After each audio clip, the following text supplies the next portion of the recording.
नाम शिवानंद। तो आज ये हमारा कार्बन एंड कंपाउंड का थर्ड लेक्चर है। इससे पहले फर्स्ट लेक्चर में हम लोगों ने कार्बन के बारे में कुछ बेसिक नॉलेज देखे। सेकंड लेक्चर में कार्बन के नोमेनक्लेचर पार्ट को कवर किया। अब आ जाते हैं नोमेनक्लेचर से आगे बढ़ते हैं, तो थर्ड लेक्चर में देखते हैं। तो थर्ड लेक्चर का हमारा सबसे फर्स्ट टॉपिक आता है होमोलोगस सीरीज। तो होमोलोगस सीरीज क्या होता है? Such a series of compound in which seven functional groups substitute for hydrogen in a carbon chain. That means वैसा कंपाउंड जिसमें हाइड्रोजन चेन को सब्स्टिट्यूट कर रहा है। कौन कब सब्स्टिट्यूट कर रहा है?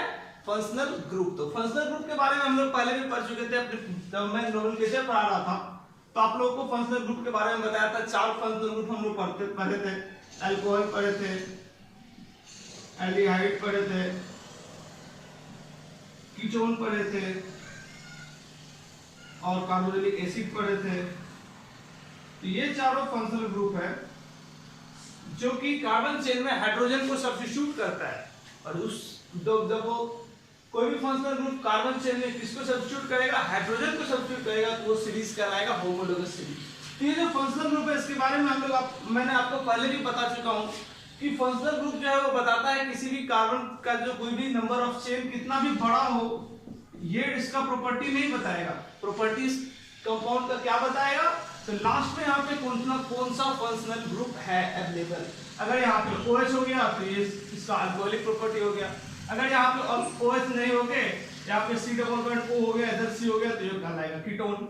और अगर ये फिर से यहाँ पे C डबल बॉन्ड O नहीं रहे, यहाँ पे C डबल बॉन्ड O इधर H हो जाएगा, तो ये कहलाएगा कार्बोनिलिक एसिड। तो ये डिपेंड नहीं कर, ये नहीं देखना है कि कार्बन का चेन कितना लंबा है, ये देखना है कि लास्ट में कौन सा फंक्शनल ग्रुप है। और जो फंक्शनल ग्रुप रहेगा वही तो फंक्शनल ग्रुप क्या प्रोवाइड करेगा? तो किसी भी कार्बन कंपाउंड का उसका प्रॉपर्टी क्या होगा वो बताएगा कौन? तो वो बताएगा फंक्शनल ग्रुप। तो अब आइए होमोलोगस सीरीज से अब आगे बढ़ते हैं। तो देखते हैं बेसिक फॉर्मूला के हम लोग किस तरह से एल्कीन का, अल्केन्स का और अल्काइन को निकालते हैं।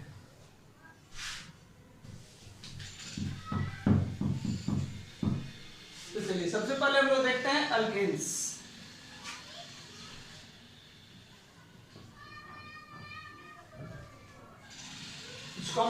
कुछ कॉमन अल्केन्स हम लोग ले लेते हैं। तो जैसे ले लिए CH4 फर्स्ट, सेकंड ले लेते हैं C2H6। तो इस दोनों में हम देखते हैं क्या, यहां पे कितना कार्बन? एक कार्बन, 4 हाइड्रोजन। यहां पे कितना कार्बन? 2 कार्बन, हाइड्रोजन कितना? 6। तो डिफरेंस कितना का हो रहा है? इसमें और इसमें कितना का डिफरेंस देखना है। तो जब भी डिफरेंस होगा यहाँ पे डिफाइड बाय कहलाएगा। क्या किसका डिफरेंस है?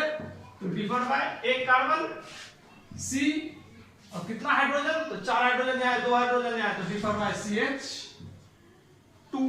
और अगर फिर से कोई ले तो जैसे मान लीजिए यहाँ ले लिए C2H6 और ये अगला ले लिया हम लोग, यहाँ पे ले लिए C3H8।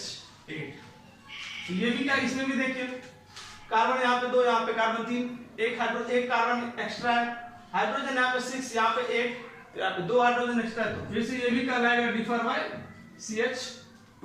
तो अल्कीन्स निकालने का जैसे हमको जनरली फॉर्मूला कहलाता है CnH2n+2।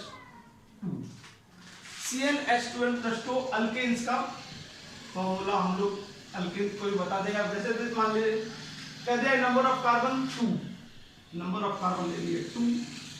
अब नंबर ऑफ हाइड्रोजन 2 में, अब अल्केन में कितना होगा? तो कहता है H2n+2, तो 2 × 2 + 2, 2 × 4 2 6, तो आ जाएगा C2H6। इसी तरह कितना भी बड़ा, जैसे 5 कार्बन ले लिए, 5 कार्बन हो गया C5, तो इसमें हाइड्रोजन कितना? तो 2n, 5 × 2 10 + 2 12। तो ये हम लोग देख लिए कि अल्केन का क्या हो गया? CnH2n+2। अब चलिए नेक्स्ट देखते हैं अल्कीन्स का। अल्केन देख लिए, अल्केन का फॉर्मूला आ गया CnH2n+2। अब आगे देखते हैं अल्कीन का क्या बेसिक फॉर्मूला है, कि अल्कीन कैसे पता चलेगा कि अल्कीन का हम लोग किस तरह से अल्कीन को निकालते हैं। तो अब ले लेते हैं अल्कीन्स। एल्कीन्स का मतलब कार्बन कार्बन के बीच डबल बॉन्ड, एल्केन का मतलब था कार्बन कार्बन के बीच सिंगल बॉन्ड। तो कोई भी एल्केन जैसे ले लेते हैं हम लोग C4H8, C4H8 ले लिए और इधर ले लेते हैं C5H10। तो ये अब किससे डिफर करता है देखिए, फिर से यहाँ पे एक कार्बन का डिफरेंस, ये कहलाएगा differ by 1 carbon, C hydrogen यहाँ पे कितना 2 8, यहाँ पे कितना 10, ये भी डिफर कर रहा है CH, इससे ये डिफर कर रहा है हमारा CH2 से। तो एल्कीन्स का जनरली फॉर्मूला होता है CnH2n, ये हमारा है एल्कीन्स का फॉर्मूला। अब इसको हम लोग कोई भी काम पुट कर सकते हैं, जैसे देखिए C, जैसे नंबर ऑफ कार्बन हम लोग ले लिए 5, नंबर ऑफ कार्बन 5 तो यहाँ पे लिया हुआ है 7 ले लेते हैं।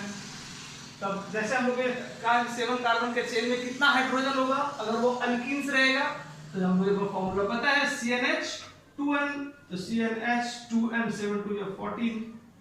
और अगर ये एल्केन्स में कहता हमको, ये इसी का कहता कि अल्केन में बताइए कि C7 में कितना हाइड्रोजन होगा, तो अल्केन्स का हम लोग फॉर्मूला जानते हैं क्या होता है CnH2n + 2, तो CnH2n 7 2 14 + 2 16।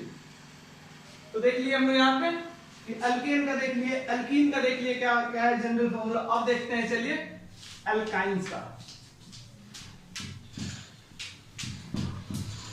अल्केन देख लिए CnH2n + 2, अल्कीन हो गया CnH2n, एंड नेक्स्ट अल्काइन। तो अल्काइन का फॉर्मूला चलिए, अल्काइन C कार्बन कार्बन के बीच ट्रिपल बॉन्ड रहता है तो वो कहलाता है अल्काइन। तो अल्काइन का जनरली बेसिक फॉर्मूला होता है CnH2n - 2, ये हो गया अल्काइन का फॉर्मूला। तो चलिए पुट करते हैं, देखते हैं कुछ अल्काइन लिखते हैं। अगर कार्बन ले लिया हम लोग 4, कार्बन 4, तो हाइड्रोजन कितना हो जाएगा H, 2 × 4 8 - 2 6, C4H6। अगर 4 कार्बन है तो उसमें हाइड्रोजन कितना हो जाएगा 4। अगर फिर से हम लोग मान लीजिए ले लेते हैं 5 कार्बन C5H, कितना हो जाएगा 5 × 10 - 2 H8। तो हम लोगों ने देख लिया अल्कीन का बेसिक फॉर्मूला, अल्केन का बेसिक फॉर्मूला और अल्काइन का बेसिक फॉर्मूला। तो चलिए अब इस चैप्टर में हमारा नेक्स्ट आता है आगे chemical properties of carbon compound. अभी हम लोगों ने जस्ट वो लोग सीरीज कंप्लीट किया, वो लोग सीरीज का एक क्विक रिवीजन। अगर अल्केन हो तो होगा CnH2n + 2, और अगर अल्कीन हो तो वो कहलाएगा CnH2n, और अगर अल्काइन है तो वो कहलाएगा CnH2n - 2। अब आते हैं chemical properties of carbon compound. Chemical properties, 3 chemical properties आप लोगों को पढ़ने हैं। फर्स्ट है कंबसन, सेकंड आता है आपको ऑक्सीडेशन, एंड थर्ड आता है सब्स्टिट्यूशन। तो कंबसन में क्या कहलाता है, कंबसन हो गया कि जब भी कोई भी कार्बन का कार्बन अपने किसी भी फॉर्म में रहे, वो ऑक्सीजन के साथ जब भी रिएक्ट करेगा वो क्या प्रोडक्ट में देगा, प्रोडक्ट में तो CO2 हमको मिलेगा ही, लेकिन heat and light in excess amount अपने वो हर एक रिएक्शन में। दैट मींस कार्बन जब भी ऑक्सीजन के साथ रिएक्ट करेगा तो प्रोडक्ट हमारा हमेशा देगा CO2 plus heat and light. तो कंबसन क्या हो गया कि कार्बन अपने किसी भी फॉर्म में जब भी ऑक्सीजन के साथ रिएक्ट कर रहा है तो प्रोडक्ट हमारा क्या आएगा, carbon dioxide plus heat and light. That means ये मेन चीज है कंबसन में कि जब भी कार्बन ऑक्सीजन के साथ रिएक्ट करता है तो प्रोडक्ट में कुछ भी आए यहाँ पे, लेकिन हीट एंड लाइट वो जरूर आएगा। और हम लोग कुछ और एग्जांपल हम लोग आगे अगर देखें तो देख सकते हैं, जैसे ले लीजिए CH4 + O2, CH4 का O2 से रिएक्ट करवाते हैं तो प्रोडक्ट हमारा क्या आ जाएगा CO2 + H2O प्लस एक और फिर से आ जाएगा heat and light. That means combustion के कोई भी रिएक्शन में हम लोग देखेंगे, यहाँ पे एक ही कार्बन था, कार्बन का रिएक्शन क्या है O2 से आ गया product CO2 plus heat and light. Next हम लोगों ने CH4 हम लोग जानते हैं किसको कहते हैं, मिथाइल को कहते हैं। CH4 का रिएक्शन करवाए O2 से तो प्रोडक्ट हमारा आ गया CO2 + H2O plus heat and light. अब अगर फिर से हम लोग देखें CH3 CH2OH।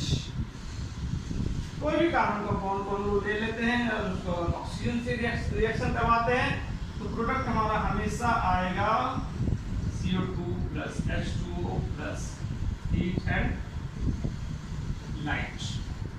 हम लोगों ने इस रिएक्शन में भी देखा कार्बन ऑक्सीजन से रिएक्ट कर रहा है तो CO2 आ रहा है, उसके बाद क्या आ रहा है हीट एंड लाइट। CH4 को जब O2 से रिएक्ट कराते हो इसमें भी प्रोडक्ट आ रहा है CO2 plus H2O plus heat and light.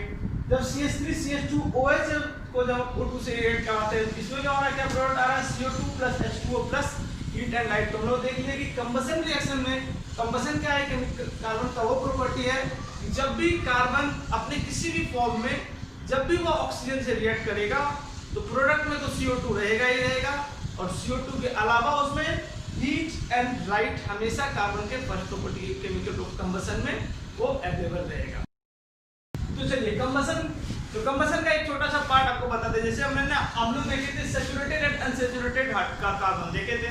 तो सैचुरेटेड कार्बन क्या होता है कि जब कार्बन एंड कार्बन के बीच सिंगल बॉन्ड हो तो किसको कहते हैं सैचुरेटेड कार्बन। तो सैचुरेटेड कार्बन जो होता है वो जब भी कंबसन में जाएगा वो जब भी देगा तो वो क्लीन फ्लेम देगा। बट अनसैचुरेटेड हाइड्रोकार्बन जो होता है वो जब कंबसन में जाता है वो देता है येलो फ्लेम देता है विद लॉट ऑफ स्मोक। हम लोग बर्तन में देखते होंगे जब गैस चूल्हे पे देखते होंगे कि जब वहाँ पे कंबसन क्लियरली होता है, ठीक है, जब कोई प्रॉब्लम नहीं होता है तो उससे ब्लू फ्लेम आता है गैस से। लेकिन जब उसमें जब गैस के बर्नर में कुछ प्रॉब्लम आ जाता है, जब अच्छे से वो गैस का सप्लाई नहीं कर पाता है तो आप लोग देखे होंगे कि उसमें येलो फ्लेम आता है और बर्तन में भी उस पर देखते हैं काला काला स्मोक जम जाता है।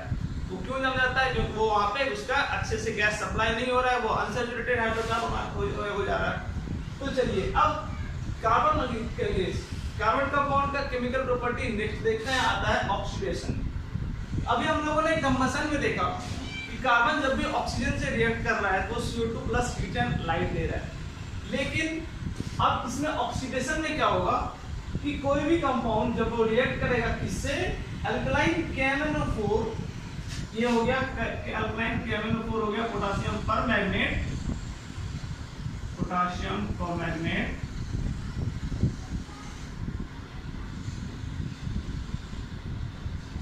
ये हो गया K2Cr2O7, ये हो गया पोटासियम डाइक्रोमेट, पोटासियम डाइक्रोमेट। ये हमारा क्या है CH3CH2OH, लास्ट में OH, दैट मींस ये हमारा है अल्कोहल। तो अल्कोहल का जब हम लोग रिएक्ट कराते हैं किसके प्रेजेंस में, alkaline KMnO4 that means potassium alkaline potassium permanganate plus heat या फिर alkaline potassium dichromate plus heat. तो रिएक्ट तो प्रोडक्ट में हमको क्या आता है CH3COOH। अब ये आपको देखिए इजीली हमको पता चल जा रहा है क्योंकि हम लोग फर्स्ट ग्रुप पढ़े हुए हैं। तो कौन सा कंपाउंड है ये, यहाँ हो गया CH3CH2OH, लास्ट में OH दैट मींस ये अल्कोहल, यहाँ पे CH3COOH दैट मींस ये हो गया हमारा कार्बोक्सिलिक एसिड, कार्बोक्सिलिक एसिड। तो इसमें क्या देखें, ये जो कंपाउंड है KMnO4 या फिर K2Cr2O7, इस दोनों कंपाउंड को हम लोग कह सकते हैं ऑक्सीडाइजिंग एजेंट। ऑक्सीडाइजिंग एजेंट क्या हो गया, वैसा सब्सटेंस जो कि कैपेबल होता है adding oxygen to the reactant. Reactant भी ये क्या कर रहा है, ये कुछ ये अपनी इस ऑक्सीजन को रिएक्टेंट को दे रहा है। आप यहाँ देखिए इसमें ये ऑक्सीजन इधर आ जा रहा है तो ये प्रोडक्ट हमारा यहाँ पे चेंज हो रहा है। इसलिए ये दोनों सब्सटेंस को दैट मींस KMnO4 और K2Cr2O7 ये दोनों हमारा कहलाएगा ऑक्सीडाइजिंग एजेंट। ऑक्सीडाइजिंग एजेंट क्या होता है, वैसा कंपाउंड जो कि कैपेबल होता है अपना ऑक्सीजन डोनेट करने के लिए। अपना ऑक्सीजन वो जब दूसरे कंपाउंड को दे रहा है तो कहलाएगा ऑक्सीडाइजिंग एजेंट।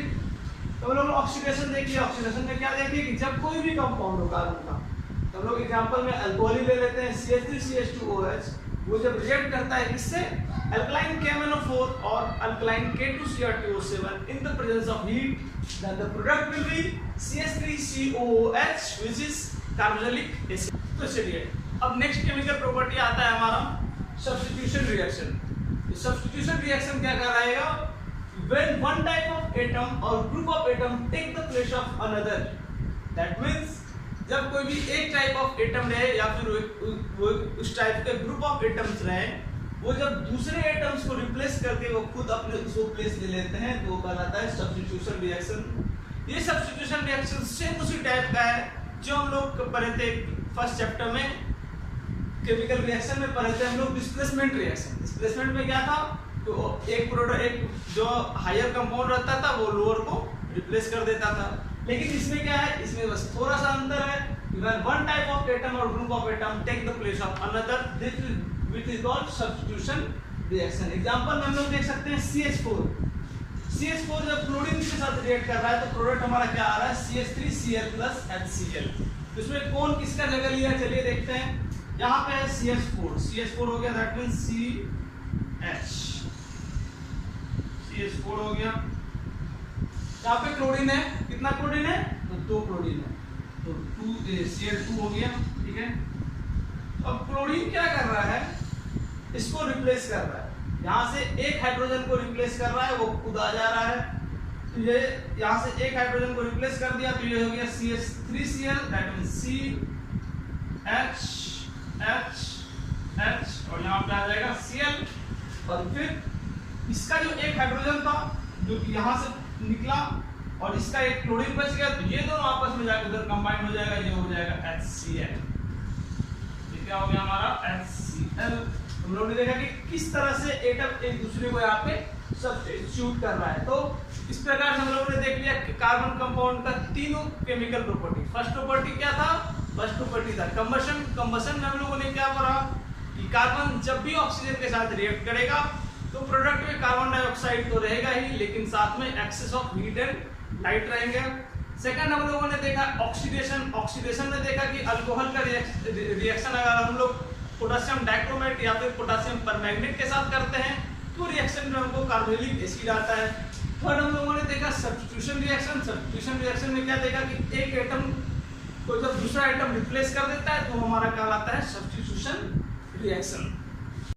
तो चलिए last chemical properties carbon compound का आता है एडिशन रिएक्शन। एडिशन रिएक्शन क्या होता है, unsaturated hydrocarbon add hydrogen in the presence of catalyst to give saturated hydrocarbon. Means जो भी अनसैचुरेटेड हाइड्रोकार्बन होता है वो हाइड्रोजन को ऐड करते हैं अपने में, इसके प्रेजेंस में, तो कैटलिस्ट हमारा कहलाएगा निकेल हो जाता है कैटलिस्ट।